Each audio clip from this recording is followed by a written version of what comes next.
Sustainable farm. आइए दिखाते हैं आपको। सबसे पहले तो मैं आपको बताना चाहती हूँ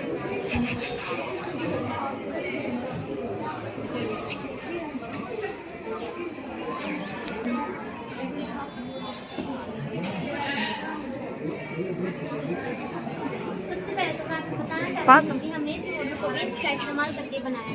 इस हेडिंग की तरफ देखिए, यहाँ पर दो शब्द लिखे हुए पर्माकल्चर और सस्टेनेबल फार्मिंग। पर्माकल्चर सरल भाषा में कहूँ तो पर्माकल्चर का अर्थ होता है प्रकृति की नकल करना। जैसे प्रकृति की नकल करके हमने मानव निर्मित तालाब बनाया है, इसमें असली और जंगल बनाया है। दूसरा शब्द है सस्टेनेबल फार्मिंग। सस्टेनेबल फार्मिंग एक इंटीग्रेटेड कृषि होती है जिसमें एक ही जमीन पर कई सारी गतिविधियाँ की जाती हैं, जैसे कि यहाँ इस मॉडल में दिखाया गया है। हमने इस फार्म को 3 हिस्से में विभाजित किया है। फार्म का प्रथम हिस्सा ग्रीन बिल्डिंग को दर्शाता है। ये ग्रीन बिल्डिंग है। ग्रीन बिल्डिंग एक ऐसी इमारत होती है जिसको बनाते समय पर्यावरण का पूरा ध्यान रखा जाता है। इसके चारों ओर बहुत सारे पेड़ पौधे लगाए जाते हैं। ये सोलर प्लेट है। ये सूरज की ऊर्जा का इस्तेमाल करके बिजली का निर्माण करती है। ये बायोगैस प्लांट है। इसमें गाय के गोबर और इन घरों से मिलने वाले फल व सब्जियों के छिलके का इस्तेमाल करके बायोगैस का निर्माण किया जाता है और फिर बायोगैस को ईंधन के रूप में घरों में भेज दिया जाता है। ये चार्जिंग स्टेशन है। यहाँ पर गाड़ियों को चार्ज किया जाता है और सूरज की ऊर्जा से बिजली का निर्माण होता है। ये फार्म का दूसरा हिस्सा है। यहाँ पर पशुपालन को दर्शाया गया है। ये घास का मैदान है। इसमें पशु गाय और बैल चराई करते हैं और उनको रहने के लिए एक तनाव प्राकृतिक माहौल प्रदान किया जाता है।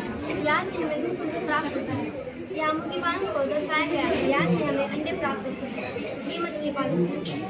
यहाँ केंचुए द्वारा खाद का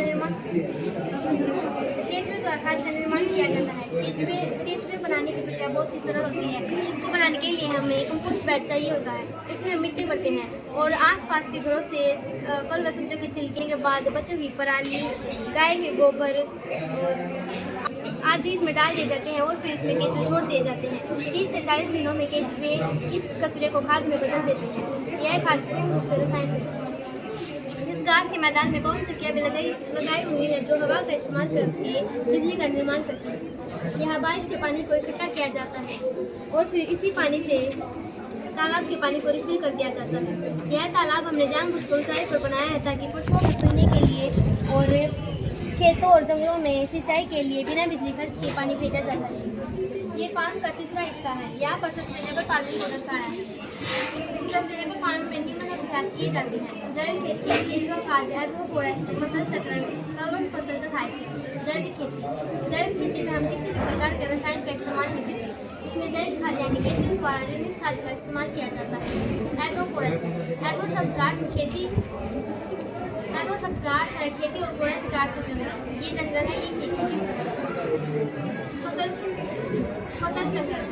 चक्रण में हम हर साल फसल अदल बदल कर उगाते हैं। इससे मिट्टी स्वस्थ रहती है और पोषक तत्वों की कमी नहीं आती। फसल चक्रण कीटों और रोगों के प्रकोप से भी बचाता है। कवर फसल, जैसे हम कॉफी को बचाने के लिए उसके ऊपर कवर चढ़ाते हैं, ठीक उसी प्रकार मिट्टी को बचाने के लिए उसके ऊपर कवर फसल उगाई जाती है। इनकी कटाई नहीं की जाती, इन्हें उगाकर छोड़ दिया जाता है। बाद में इन्हें मिट्टी में खाद की तरह जोत दिया जाता है। अब मैं आपको सस्टेनेबल फार्मिंग के फायदों के बारे में बताती हूँ। साफ जल। सस्टेनेबल फार्मिंग में बारिश के पानी की आपूर्ति की जाती है। बारिश का पानी जल का एक स्वस्थ स्रोत माना जाता है। सस्टेनेबल फार्मिंग में हम रासायनिक खाद का इस्तेमाल नहीं करते और ना ही तालाब में कपड़े धोने और पशुओं को नहलाने जैसी गतिविधियाँ की जाती है। इसलिए इस तालाब का पानी हर प्रकार के रासायनिक प्रदूषण से मुक्त है। स्वच्छ ईंधन। हवा का इस्तेमाल करके पवन चक्की की सहायता से सोलर पैनल द्वारा बिजली बनाई जा रही है। हवा और सूरज का प्रकाश दोनों मुफ्त में मिलने वाले प्राकृतिक संसाधन हैं। इस फार्म में जो गाड़ियाँ चलती हैं वो भी बिजली के द्वारा चलती हैं। गाय के गोबर को सीधा ईंधन के रूप में जलाने से कम ऊर्जा प्राप्त होती है और प्रदूषण भी होता है। इसलिए इसे सीधा जलाने के बजाय बायोगैस प्लांट में डालकर बायोगैस बनाई जाती है जो कि एक स्वच्छ ईंधन है और फिर इस बायोगैस को घरों में ईंधन के रूप में भेज दिया जाता है। पानी के नीचे जीवन। इस तालाब का जल पूर्ण रूप से समझ जाता है रासायनिक प्रदूषकों से मुक्त है। इसलिए जलीय जीवों के रहने के लिए तनाव मुक्त प्राकृतिक माहौल प्रदान करता है। जमीन पर जीवन। इस फार्म में विभिन्न प्रकार के पेड़ पौधे उगाए गए हैं और मानव निर्मित जंगल भी है जिसमें प्राकृतिक रूप से पेड़ पौधे तथा जानवरों की विभिन्न प्रजाति निवास करती है। देश की अर्थव्यवस्था और अतिरिक्त आय को बढ़ाने में सहायता करता है और अतिरिक्त आय भी प्रदान करता है। किसान अगर एक ही प्रकार की फसल उगाते हैं और किसी कारणों से उसकी फसल को नुकसान हो जाता है तो उसे आर्थिक तंगी का सामना करना पड़ता है। लेकिन इंटीग्रेटेड कृषि में किसान साथ साथ दूध, खाद्य, अंडे, मछली, फल, सब्जियां आदि सामग्री को बेचकर पैसे कमा सकते हैं। तो अंत में हम इस निष्कर्ष पर पहुंचते हैं कि सस्टेनेबल फार्मिंग ही पृथ्वी का भविष्य है जो आने वाली पीढ़ियों के लिए संसाधनों की उपलब्धता को सुनिश्चित करता है। इस सस्टेनेबिलिटी को हम तभी प्राप्त कर सकते हैं जब जीरो वेस्टेज करके एक बंद लूप का हिस्सा बन जाए। ऐसा बंद लूप जिसे बाहर से किसी चीज़ की कोई जरूरत नहीं है, जो प्रकृति की हर जरूरत पूरा करने के लिए इस्तेमाल होती है।